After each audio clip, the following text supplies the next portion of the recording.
Sorry? It starts in the pec. All right. So they're in the arm, right? And this first one, lung, starts in the chest and comes on the outside of the bicep and right out the thumb. All right? And its partner, the large intestine, also in the arm. So it starts at the index finger and comes up right on the inside of this bone, comes right to this crease, comes right up through the deltoid, and then it comes up and goes up in there and onto the face. All right? So when you're trying to affect, you want to turn these lights on? Is it better? Oh, it's good. It's good. I love technology. So when you're trying to open up the lung and large intestine channel, and also I want you to look at the channel again. Look at the location. What's the emotion that's associated with it? And what's the other side of it? A little louder. Openness. Openness, right? So there's this yin-yang thing. So you can work on these channels to help promote that. You know, so how we work on the arm. You all know different ways of working on the arm. I'll show you a few, right? And then you can try them if they're not familiar to you. But one thing I found about this is sustained stretch so that it affects the fascia right away. So I'm going to start just like this by leaning back with my body weight. So a lot's happening already, and you're not even breaking a sweat. This is what we like, the wrist just open, and you start feeling a little burning somewhere where the fascia gets stuck. See, and that's the kind of thing because it's from our usage, how we're using our body. So the fascia, the connective tissue, supports our activity. But before too long, that's the only way you feel comfortable reacting. So it actually diminishes your chances of experiencing different things by reacting differently, right? So, but when your channels are open, everything is open to your decision. If you start doing the same thing, pretty soon that's all you know is that same thing.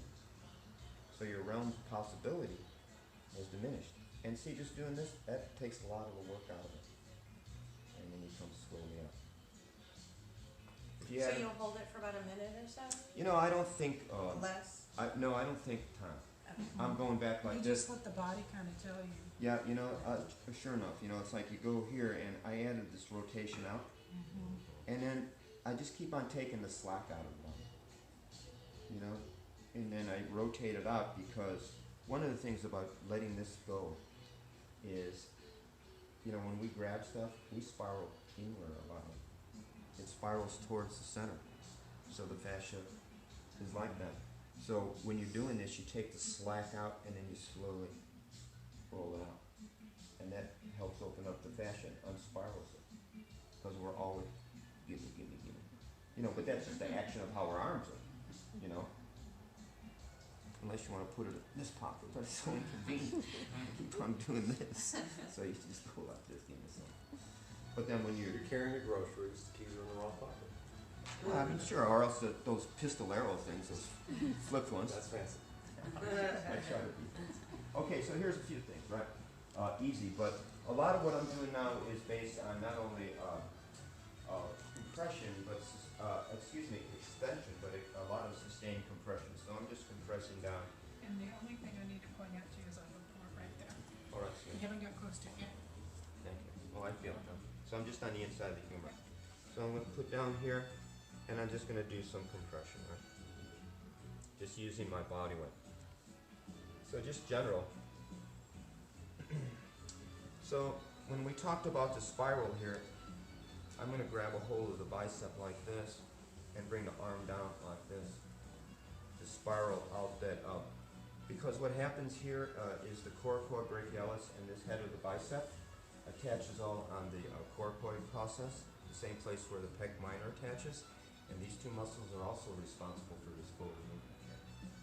You know, the pec minor gets all the juice on that a lot of times, you know, because the shoulders are forward, but coracoid brachialis and the long head of the bicep also attach the same thing. So when they're tight, they move that bony protuberance forward, and that shortens all this.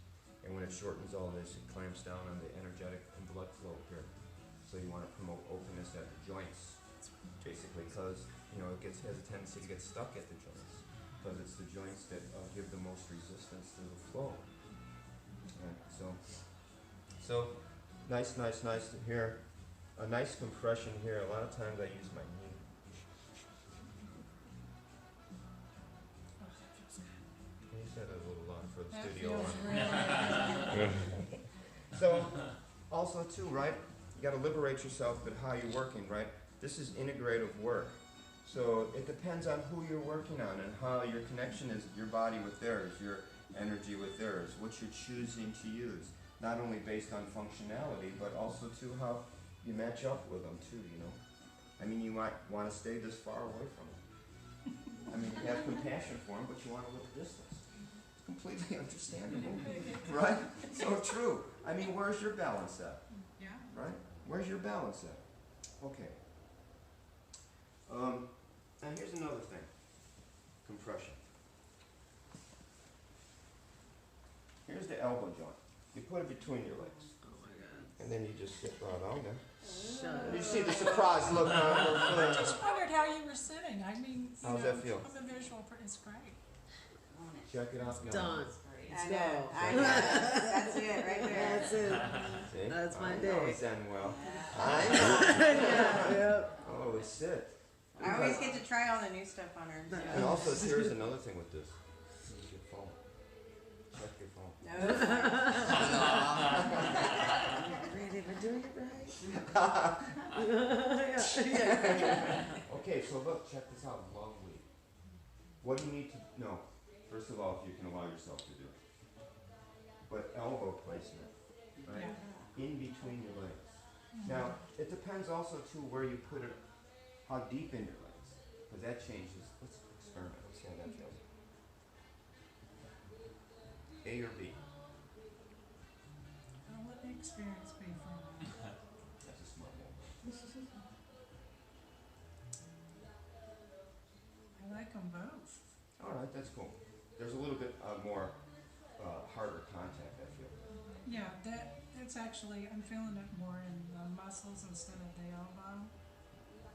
But they're both great. So, check it out. Easy. Put the elbow in between your legs. And let me just give you this advice. It's a lovely technique. And in Thai massage, it's considered a warming technique. Yeah. Oh, it gets hot down there. So you hold it. So, but think about it when you're going into it. Think about, this is what I think about it anyway. Like I'm easing myself into a hot tub. Because that's just something I do not want to jump into right away.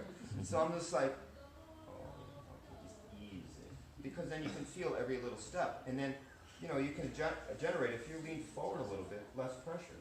Yeah. But if you lean back and you allow the weight to come through your spine, all that pressure just sinks right down in there. Is that the next class? There's always the next one. Hot tub shiatsu. Hot tub. Yeah. I ain't going there. I'm not going there. And,